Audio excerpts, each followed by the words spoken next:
Hi guys, welcome back to my channel. Oath of love का episode 1 मैंने share कर दिया है। लिंक डिस्क्रिप्शन बॉक्स में है, प्लीज़ चेक करना और बताना कि आपको कैसा लगा। इतने दिनों बाद कोई स्ट्रेट ड्रामा मैंने एक्सप्लेन किया है। ओके, ज़्यादा बातें ना करते हुए फैनफिक का नेक्स्ट पार्ट शुरू करते हैं। अगले दिन वयिंग की क्लास में एक नए स्टूडेंट की एंट्री होने वाली थी, जिसे लेकर वो पहले से ही बहुत नर्वस था। उसे स्टूडेंट का नाम जिनलिंग बताया गया था। वो दिमाग में सोच रहा था, ज़रूरी नहीं है जिनलिंग उसकी जीजे का बेटा ही हो, शायद गुसू में और भी कोई जिनलिंग नाम का लड़का होगा। लेकिन वो जिनलिंग उसके जीजे का बेटा ही था। उसे पुरानी काफ़ी सारी बातें याद आ जाती हैं, लेकिन वो खुद से कहता है ये मेरी जॉब है। और वो जिनलिंग से कहता है, क्या तुम क्लास में अंदर नहीं आओगे? तुम पूरे टाइम तो बाहर खड़े नहीं रह सकते, अंदर आओ और खुद को इंट्रोड्यूस करो। जिनलिंग फाइनली अंदर आता है। वयिंग कहता है, क्लास, ये हमारा न्यू स्टूडेंट्स है, आज से ये भी आप लोगों को ज्वाइन करेगा। लैन सुजी के पास एक सीट खाली थी। वयिंग जिनलिंग को वहाँ जाकर बैठने के लिए कह देता है। वयिंग को पता चला कि जिनलिंग ने अपना पुराना स्कूल इसीलिए छोड़ा था क्योंकि वहाँ बच्चे उसे बुली करते थे। लेकिन अभी भी वो मन में सोच रहा था कि जिन जुशियन ने अपने बेटे को इस स्कूल में एडमिशन कैसे दिलवा दिया। क्लास टाइम में वयिंग नोटिस करता है कि क्लास के सारे बच्चे जिनलिंग को यंग मिस्ट्रेस बोलकर उसका मजाक बना रहे थे।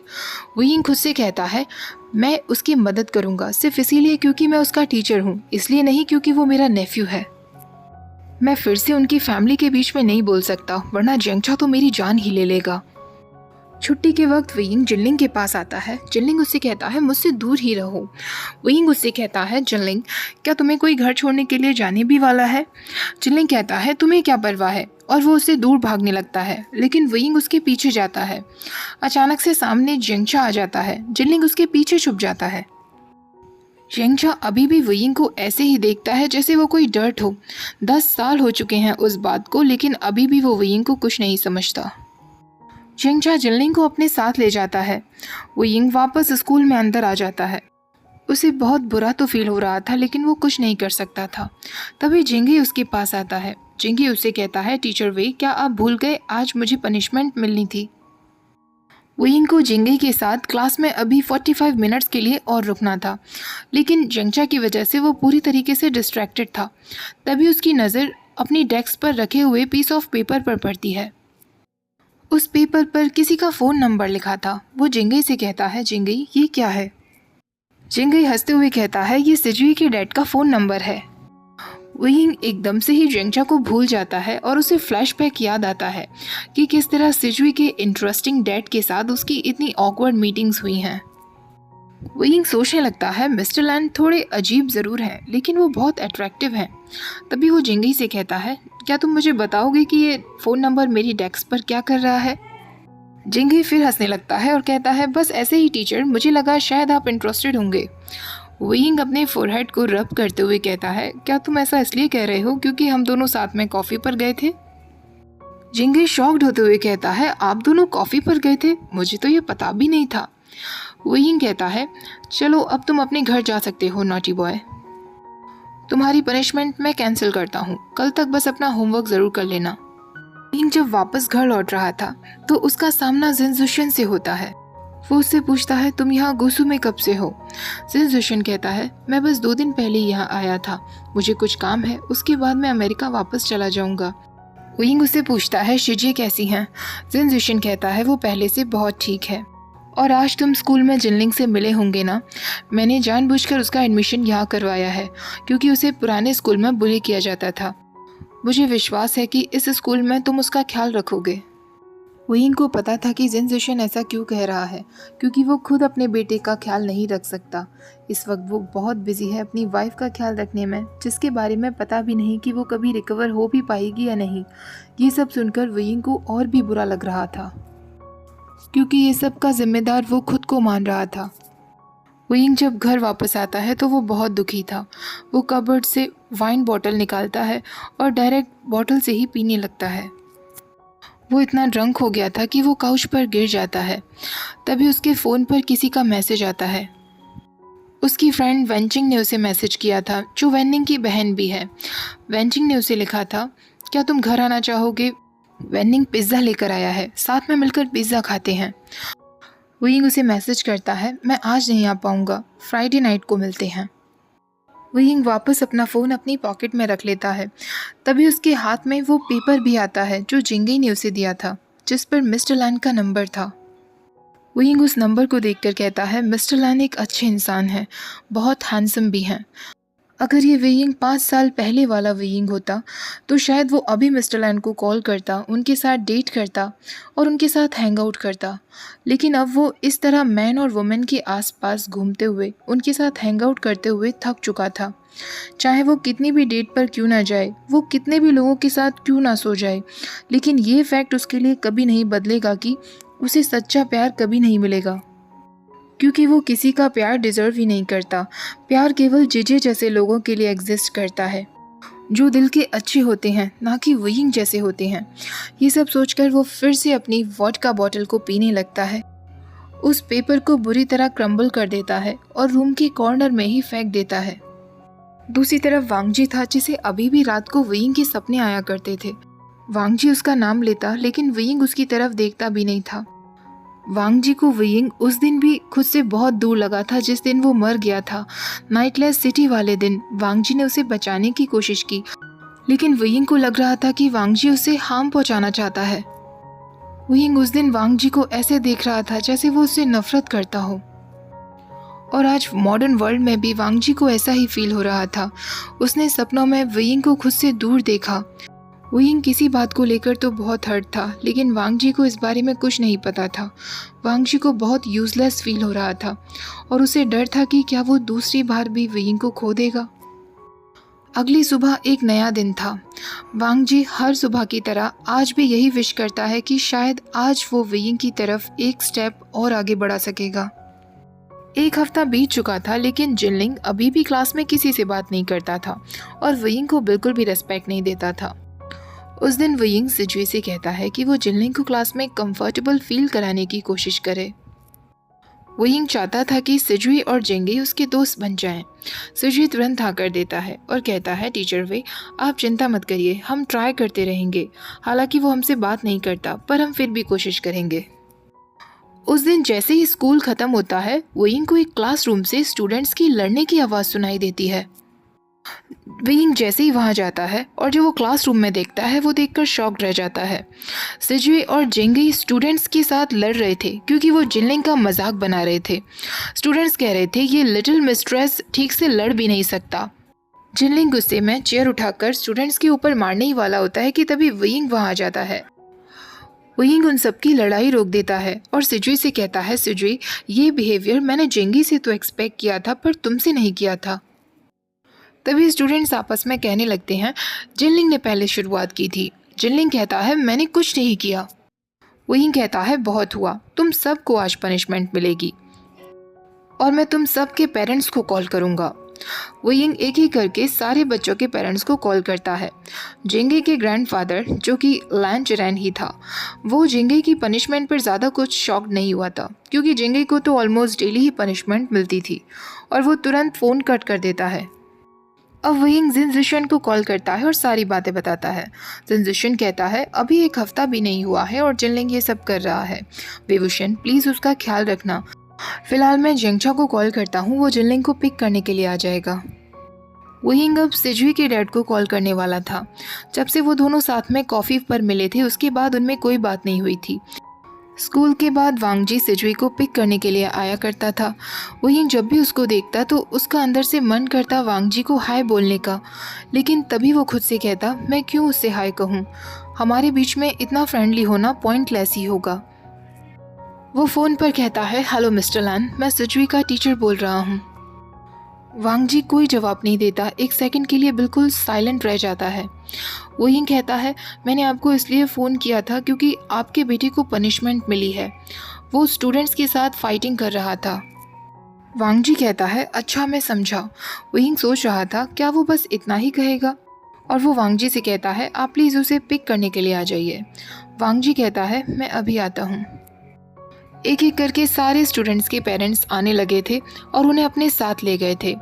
लास्ट में सिर्फ जिनलिंग और सिजुई रह गए थे। वुयिंग को नर्वस फील हो रहा था क्योंकि उसे पता था कि जिंगचा भी अभी आता ही होगा। जिनलिंग को पिक करने के लिए वही आने वाला था। जेंगशा अभी भी पुलिस यूनिफॉर्म में था और वो क्लास में एंटर करता है। वो वुयिंग को देखकर कहता है, तुम इस पोजीशन में नहीं हो कि तुम जिनलिंग को पनिश कर सको। वुयिंग उससे कहता है, जेंगशा ये स्कूल है, पनिशमेंट पनिशमेंट होती है। वो स्टूडेंट्स के साथ लड़ रहा था। जेंगशा उससे कहता है, तुम उसके टीचर बनने के लायक भी नहीं हो। वुयिंग का प्राइड हर्ट हो रहा था, लेकिन वो कुछ नहीं कर सकता था क्योंकि वो गिल्टी था। पास्ट में कुछ ऐसा हुआ था जिसको लेकर वुयिंग खुद को गिल्टी मानता था। वुयिंग जेंगशा से कहता है, मैं बस अपनी जॉब कर रहा हूँ और तुम्हें जो भी कंप्लेंट करनी है जिन जुशन से करो। उसी ने यहाँ जिनलिंग को एडमिशन दिलवाया और मैं तुमसे किसी तरीके की कोई बहस नहीं करना चाहता। प्लीज़ जिनलिंग को यहाँ से ले जाओ। लेकिन जेंगशा कहाँ मानने वाला था। वो वुयिंग से चिल्लाते हुए कहता है, तुम एक कावर्ड इंसान हो। वुयिंग को अब गुस्सा आ रहा था। वो खड़ा होता है और कहता है, जेंगशा तुम्हारी प्रॉब्लम क्या है। जिनलिंग जेंगशा का हाथ पकड़कर उसे खींचकर ले जाने लगा था। जेंगशा उससे गुस्से में कहता है, जिनलिंग क्लासरूम से अभी के अभी बाहर निकल जाओ। जिनलिंग को बुरा लगता है और वो रोते हुए क्लासरूम से बाहर निकल जाता है। वुयिंग के इशारे पर सिजुई भी उसके पीछे पीछे जाता है। अब जेंगशा और वुयिंग आमने सामने थे। वुयिंग उससे कहता है, जेंगशा ये स्कूल है, यहाँ तुम मुझसे आर्ग्यूमेंट नहीं कर सकते, वो भी इतनी पुरानी बात को लेकर। जेंगशा उससे कहता है, जिनलिंग के आसपास भी मत नजर आना। वुयिंग कहता है, जेंगशा वो मेरा भी नेफ्यू है। जेंगशा को अब बहुत गुस्सा आता है। वो वुयिंग को उसके कॉलर से पकड़ लेता है और उससे कहता है, तुम्हारी इतनी हिम्मत कि तुमने ये कहा, याद रखना तुम्हारा हमारी फैमिली से कोई रिश्ता नहीं है। वुयिंग उसका हाथ हटाते हुए कहता है, तुमसे बात करना बिल्कुल पॉइंटलेस है, प्लीज़ यहाँ से चले जाओ। जेंगशा उससे और कुछ नहीं कहता और क्लासरूम छोड़कर चला जाता है। वुयिंग के जाने के बाद जेंगशा जैसे टूट सा गया था। वो सिर्फ डेस्क पर एक ही जगह देखे जा रहा था। उसके दिमाग में काफ़ी सारे इमोशंस थे। उसे जेंगशा को देखना पसंद नहीं है, उसके साथ आर्ग्यूमेंट करना पसंद नहीं है। काश वो जेंगशा से नफरत कर सकता, लेकिन ये सब के बाद भी वो सिर्फ खुद से नफरत करता है।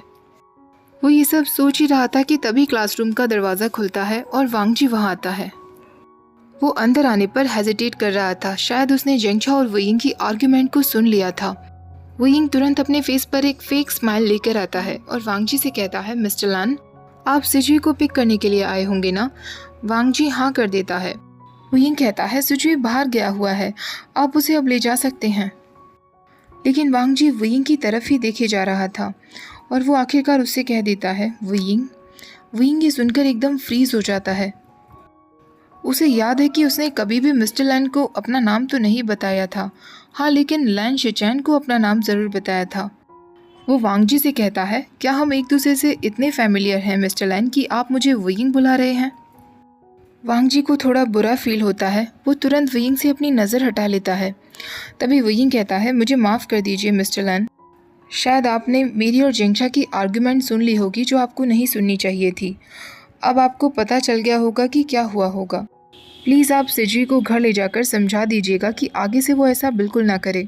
मैंने सोचा भी नहीं था कि वो भी फाइटिंग में इन्वॉल्व हो सकता है। ये सब कहते वक्त वुयिंग वांगजी की तरफ देख भी नहीं रहा था। वो डेस्क पर रखी हुई अपनी बुक्स को अरेंज कर रहा था। उसने सोचा था कि ये सब सुनने के बाद अब तो मिस्टर लैन क्लासरूम से बाहर चले ही गए होंगे, लेकिन डोर क्लोजिंग की कोई आवाज़ नहीं सुनाई दी थी। वुयिंग का गुस्सा और बढ़ने लगता है। वो फिर कहता है, thank you for your time mister Lan, पर अब आप जा सकते हैं। लेकिन अभी भी वांगजी वहाँ से नहीं गया था। वुयिंग तुरंत उसकी तरफ मुड़ता है। वांगजी अपनी जगह से बिल्कुल नहीं हिल रहा था और बस वुयिंग को ही देखे जा रहा था। वुयिंग फिर उनसे कहता है, मिस्टर लैन अब आपको यहाँ रुकने की कोई ज़रूरत नहीं। लेकिन वांगजी तुरंत उससे कहता है, नहीं। वुयिंग कहता है, क्या मतलब है आपका। वांगजी कहता है, तुम अपसेट हो। वुयिंग उससे कहता है, मैं नहीं हूँ, और अगर मैं हूँ भी तो आपको इससे क्या फ़र्क पड़ता है। It's none of your business mister Lan. लेकिन अभी भी क्लास में बिल्कुल साइलेंस था। सिर्फ क्लास में ही नहीं, क्लासरूम के बाहर भी।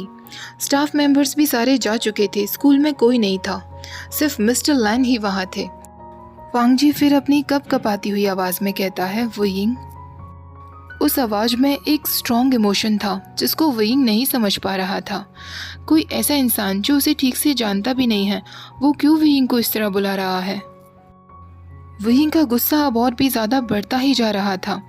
वुयिंग वांगजी से कहता है, हमने कभी एक दूसरे को प्रॉपर तरीके से इंट्रोड्यूस भी नहीं किया है मिस्टर लैन, और आप मेरा नाम इस तरह ले रहे हैं। क्या आप कुछ ज़्यादा ही फॉरवर्ड नहीं बन रहे हैं? मुझे तो पता तक नहीं है कि मैं आपको क्या बुलाऊं। वांगजी तुरंत उसे रिस्पॉन्ड देते हुए कहता है, लंजा। वुयिंग के अंदर जैसे ये नाम बार बार गूंज रहा था। वुयिंग उससे कहता है, ठीक है, अब आप जा सकते हैं। मुझे माफ़ कर दीजिए लंजा, अगर मैंने आपके शेड्यूल का कुछ समय ले लिया हो, लेकिन अब आपको यहाँ रुकने की ज़रूरत नहीं। पर अभी भी वांगजी वहाँ से बिल्कुल नहीं हिला था। वुयिंग जैसे अपना पेशेंस खोता जा रहा था। वांगजी फिर अपनी कपकपाती हुई आवाज़ में कहता है, तुम अब कहाँ जाओगे? वुयिंग कहता है, अपने घर जाऊँगा, और कहाँ? आप मुझसे ये क्यों पूछ रहे हैं? वांगजी कहता है, मैं तुम्हें घर छोड़ देता हूँ। वुयिंग कहता है, नो थैंक यू, मुझे अभी भी कुछ काम यहाँ करना है। वुयिंग फिर अपनी डेस्क पर बैठ जाता है और बुक्स को चेक करने लगता है। तभी उसकी नज़र वॉल क्लॉक पर जाती है। टाइम बीतने लगा था, लेकिन लंजा वहाँ से नहीं गया था। वुयिंग अपनी उस फेक स्माइल से अब और लंजा को फूल नहीं बना सकता था। आखिरकार वो खड़ा होता है और वांगजी से कहता है, कम ऑन लंजा, तुम अब जाओ। जस्ट बिकॉज उस दिन हमने साथ में कॉफ़ी पी थी, इसका मतलब ये नहीं है कि तुम मेरे पीछे लगे रहोगे। क्योंकि उस दिन हम साथ में हैंग आउट कर रहे थे, तो तुम्हें मेरी इतनी चिंता करने की ज़रूरत नहीं है। तुम प्लीज़ अपनी लाइफ में वापस जा सकते हो। वांगजी कहता है, सिर्फ ये बात नहीं है। वुयिंग कहता है, तो फिर क्या बात है? तुम अभी तक यहाँ क्यों हो? इस बार वुयिंग ने काफ़ी तेज आवाज़ में कहा था, हालांकि वो नहीं कहना चाहता था। वो फिर से अपने डेस्क पर बैठ जाता है, स्टूडेंट्स की बुक अपने हाथ में लेता है, जैसे कि वो बुरी तरह थक गया हो, और वो वांगजी से कहता है, प्लीज़ मिस्टर लैन, प्लीज़ चले जाइए। आखिरकार वांगजी कुछ नहीं कहता और वहाँ से चला जाता है। वुयिंग एक बार फिर अकेला रह गया था। वो फिर से स्टूडेंट्स की नोटबुक को चेक करने में लग गया था। उसे अब कोई परवाह नहीं थी कि कितना समय बीत गया था उसके दिमाग में, लेकिन बार बार लंजा चल रहा था। ये नाम उसे काफ़ी फेमिलियर लग रहा था, लेकिन वो जानता था कि वो लंजा नाम के किसी इंसान से कभी नहीं मिला। वांगजी के जाने के बाद ही तुरंत वुयिंग को बुरा लगने लगता है। उसे इस तरह वांगजी पर नहीं डांटना चाहिए था। हमेशा वुयिंग अपने गुस्से पर कंट्रोल रखता है, लेकिन जिस तरह वांगजी उसे देख रहा था, कुछ तो था उसकी नज़रों में जो वुयिंग नहीं समझ पा रहा था।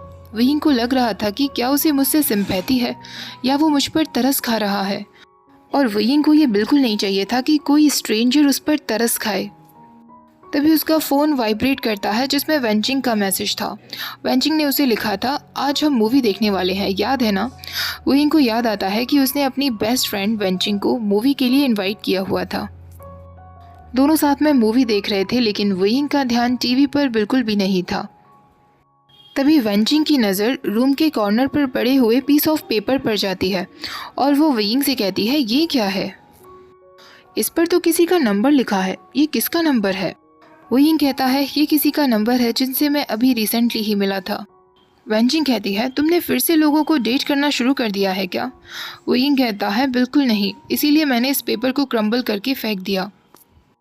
ये फ़ोन नंबर क्लास के एक बच्चे ने मुझे दिया था। वेंचिंग कहती है, एक सेकंड, कहीं ये फ़ोन नंबर तुम्हारे स्टूडेंट के किसी पेरेंट का तो नहीं? वुयिंग कहता है, मैंने कहा ना, इससे कोई फ़र्क नहीं पड़ता। हमने बस साथ में कॉफ़ी पी थी और उसने मुझे घर तक छोड़ा था, बस उसके आगे कुछ नहीं है। लेकिन वेंचिंग कहाँ रुकने वाली थी, वो और भी क्वेश्चंस शुरू कर देती है और वो वुयिंग से कहती है, क्या वो अच्छा दिखता है? वुयिंग कहता है, हाँ वो ठीक ही है, वो काफ़ी स्मार्ट लुकिंग है। वेंचिंग कहती है, मुझे पहले ही पता था, जल्दी से उसे कॉल करो, किसका इंतज़ार कर रहे हो? वुयिंग कहता है, बिल्कुल नहीं। वेंचिंग कहती है, तुम्हारी प्रॉब्लम क्या है? फालतू लोगों के साथ हैंग आउट करते हो और अच्छे लोगों को तुम रिजेक्ट कर देते हो। वुयिंग कहता है, मुझे पता है तुम किस बारे में बात कर रही हो वेंचिंग, लेकिन वेनिंग मेरा बस एक दोस्त था, हमारे बीच में कभी कुछ नहीं हो सकता था। वेंचिंग हंसते हुए कहती है, हाँ मुझे पता है, और वैसे भी तुम मेरे भाई के लिए एक मैस हो, लेकिन इस लड़के में क्या प्रॉब्लम है? वुयिंग कहता है, कुछ नहीं, बस मैं ये सब से खुद को दूर ही रखना चाहता हूँ। वुयिंग के दिमाग में फिर यही चलता है, अगर कुछ सालों पहले वो लंजा से मिला होता तो अब तक वो लंजा के ऊपर जंप कर चुका होता, लेकिन ये सब से वुयिंग अब थक गया है। वेंचिंग फिर उससे पूछती है, क्या वो टॉल है, अट्रैक्टिव है? वुयिंग उसे इग्नोर करता रहता है, उसके ऊपर पिलो फेंकता रहता है और उससे कहता है ये सबसे क्या फ़र्क पड़ता है। वेंचिंग कहती है प्लीज़ मुझे बताओ, मैं जानना चाहती हूँ। वुयिंग कहता है हाँ वो बहुत टॉल है, बहुत प्रिटी है, ऐसा लगता है कि वो एंशियंट चाइना से यहाँ आया है, लेकिन जैसा कि मैंने कहा मैं उसके पीछे नहीं जाने वाला। वेंचिंग अचानक से वुयिंग का फ़ोन छीन लेती है। उसके हाथ में अभी भी वांग जी का फ़ोन नंबर था। वुयिंग उससे कहता है वेंचिंग तुम क्या करने का सोच रही हो, लेकिन वेंचिंग एक ईविल लाफ उसे दे रही थी। ओके गाइज, नेक्स्ट पार्ट में देखते हैं कि वेंचिंग क्या करने वाली है वांग जी के नंबर के साथ, और वो भी वुयिंग के फ़ोन से। आप लोग सोच रहे होंगे इन दोनों की लव स्टोरी कब शुरू होगी, लेकिन उसके लिए आपको थोड़ा सा वेट करना पड़ेगा। आगे जाकर काफ़ी सारे लव सीन्स हैं, लेकिन जैसा कि मैंने कहा था कि ये फैनफिक बहुत बड़ा है। आप सोचिए कि आप जैसे कोई ड्रामा देख रहे हो, स्टोरी लाइन इतनी वेल रिटन है ना कि हर एक कैरेक्टर के लिए ऑथर ने कुछ ना कुछ लिखा है। आई होप अब तक की ये स्टोरी आपको पसंद आ रही होगी। वीडियो पसंद आई हो तो लाइक, शेयर और चैनल को सब्सक्राइब करना मत भूलिएगा। Thank you for watching. Bye bye.